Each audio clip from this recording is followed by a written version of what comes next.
Up next is Shadow Home Affairs Minister Kristina Keneally.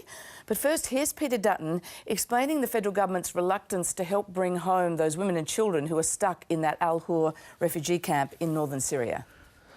In many cases, the advice to me is that these women are as bad as any male terrorist that the federal police or ASIO or ACIS, our agencies have seen in that theatre of war. I have a lot of sympathy in particular for children, but in many cases where women or men have made a conscious decision to take their own families into a theatre of war, then that is a very difficult decision that they have made, which in many cases will have a hugely negative impact on the children of that family. Kristina Keneally, welcome to Insiders.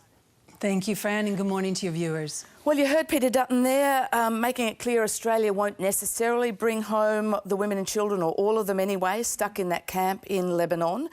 Do you back that response from the government? Fran, I have been briefed by the Department of Home Affairs on the Australian men, women and children who are over in either in prison or in that camp at Al-Hur. In relation to the women, the department does advise me that some of them do retain a determination to commit terrorist acts. However, the department also advises me that in their view, some of the women are genuine victims. That is, they were taken to Syria either deceived or taken against their will. And of course, I think all Australians would agree with the Prime Minister and Minister Dutton that the 40 or so Australian children or children who have a claim to Australian citizenship are indeed innocent victims. OK, so what to do about it then? Because the stakes are pretty high there.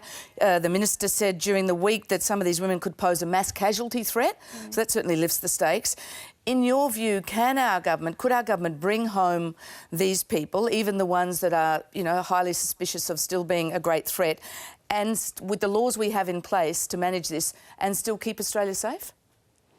The government has a full toolkit, a full set of laws passed by the Parliament, supported by the Labor Party, that give them the ability to detain and prosecute and control people who would seek to do us harm. And these laws include control orders, preventative detention orders, temporary exclusion orders, suppression orders, and a range of terrorist offences that include prosecution for entering a declared area. The temporary exclusion orders were only passed by the Parliament a few months ago, and they are specifically designed to manage and prosecute, where appropriate, the return of those foreign fighters. So is that a yes? Is Labor's position that these women and children, these Australians, all of them, should be brought home and managed here under our laws?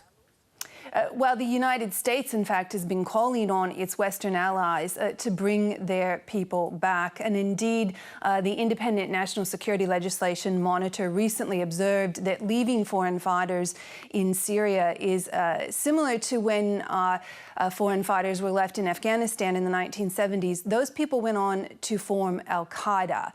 So while there is a risk to bringing these people back, there is also a risk to not bringing them back. And that's why I think Minister Dutton and the Prime Minister need to be more clear with the Australian people. While there are risks, we do have legislative tools in place to protect our national security. And there is a significant risk both to the region, the world, and indeed to Australia if foreign fighters are left there in Syria. We are seeing reports today of foreign fighters, of ISIL members who are escaping prison due to what is going on there in northern Syria. So the government should bring them home? Well, if possible, the government needs to consider the options in front of it. I know, Fran, from having met with the families of some of these women and children, that they have been concerned for some time that the window of opportunity to extract these people has been narrowing and will at one point close. And so that is something that only the government can speak to. But the families have had a sense in recent weeks that the government had been preparing for an extraction. Only the government government can confirm that. But where we are at now, I think Australians would expect the government to be making the right decisions, both in terms of our national security and morally. And more broadly, the point about the campaign, the Turkish campaign against the Kurds could see a re-emergence of the threat that ISIS poses around the world. What's your view on that? And should Australia, or could Australia have had any more influence in this? Well, it seems the United States president's decision to withdraw from the region is one that caught the world by surprise. Indeed, it certainly seemed to have caught his Republican Party members by surprise. But however, where we are at now, we are in a circumstance where the U.S. Department of Defense, the Joint Chief of Staff have all warned that the camps in Syria are a petri dish for extremism. The risk that now ISIL fighters are escaping from prison does give me great concern from the perspective of Shadow Minister for Home Affairs that we may see a resurgence of ISIL in the world. That does not make the world more safe, and it certainly doesn't make Australia more safe. On another issue, last week you were accusing the government of overseeing a crisis greater than that posed by boat arrivals. You're talking about an increase in the number of people arriving in Australia by plane and claiming asylum. Peter Dutton's response to that was, what would you do about it? These people are coming in lawfully, they've got passports, they've got visas, and then they can apply for protection and be yes or no. That's the system, isn't it? Well, Fran, that's a short and accurate description of the system, but it misses what's happening here. And that's where the government has failed in terms of securing our borders at our airports. We've had 95,000 airplane arrivals, that is, people arriving at our airports to seek asylum. What they are doing and what this represents is criminal syndicates and illegitimate labour hire companies are trafficking people into the country to work, and to work often in exploitative conditions, those close to slavery. What happens is they get people here usually on electronic tourist visas. They force them to apply for asylum once they are here, knowing it will take some 4 years for that claim to be processed. And in that time frame, people are sent out to work in horticulture, in hospitality, in beauty and nail salons, often for just a few dollars an hour. They are working in conditions where often their passport is taken from them. They are sometimes subject to physical and sexual abuse. This is a mass exploitation of people that is occurring because of this loophole, this blowout in processing times in asylum. If there was a quick process for assessing the asylum claims of these people, just a few months, people smugglers would not be bothered. Who's running these racket, though? When you say people smugglers, are these the same people smugglers that were running people on the boats before? The information that I have is that sometimes they are, and people smugglers and traffickers, they are in the business of trafficking. The end game is not particularly their concern.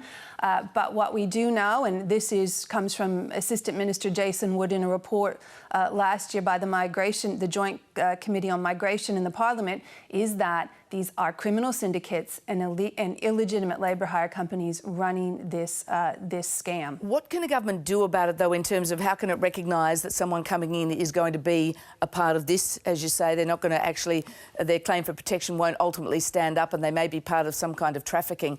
A, how can they know that to stop it? And B, is it the same kind of issue? The Minister says, well, it's nothing like the threat posed by boat arrivals, people who are arriving without any identification papers, no passports, we don't know who they are, and they run the risk, of course, of dying at sea. Yeah, Fran, it is true. The government says nobody dies on a plane. First of all, they don't know if people have died when they've come here to work in these exploited conditions. Secondly, do we really want to run an economy based on an exploited, trafficked workforce?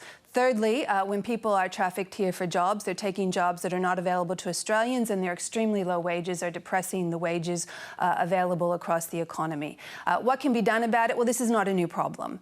When this problem has arisen in the past, particularly when you see countries like Malaysia and China, a spike in claims for asylum, the Department of Immigration officials have gone in the way they have with boats and sought to disrupt the smuggling operations.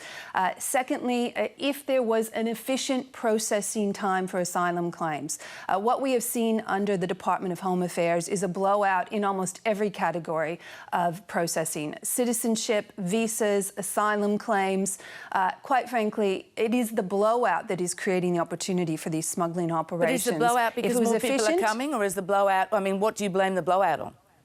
Well, one, we have seen cuts in the Department of Home Affairs, and two, we have seen a loss of capacity when it comes to application processing.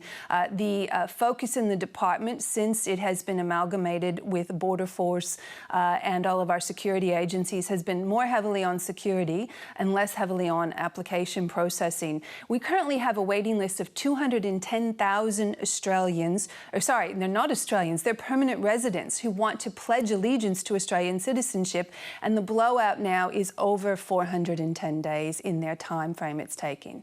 Just finally, the parliamentary inquiry, the report from the inquiry into the Medevac repeal bill will come out later this week. Today we have 11 of the medical colleges, the surgeons, the physicians, all sorts, and the AMA calling on the government not to scrap this law. Is the Medevac regime working as it was designed to work?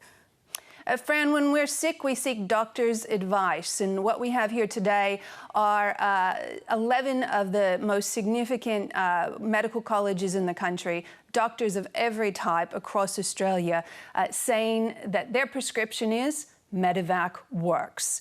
And yes, Labor stands by these laws and support them. We stand with the doctors in noting that Medevac is ensuring that people who are sick are able to get the medical treatment that they need.